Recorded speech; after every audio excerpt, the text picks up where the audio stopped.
That's what anyone says. We don't actually know what causes ADHD. People will talk about sugar and food colouring, but they're full of shit. Stuff might exacerbate or make some of the symptoms a bit worse, but it's definitely not a cause. The biggest theory is that ADHD is essentially the result of trauma.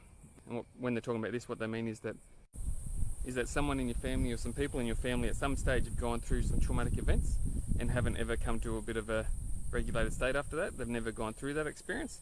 And so they've essentially been stuck in that.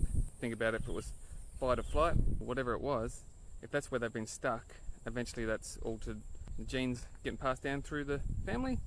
And that's why we talk about, oh, that family's got this family trait, they're nervous. Oh, they've got this family trait such as, they're a really anxious sort of family, or whatever it is. Or the theory is that it's not necessarily they were just born like that out of nowhere, that it was a trauma response that they altered their genetics that were handed down.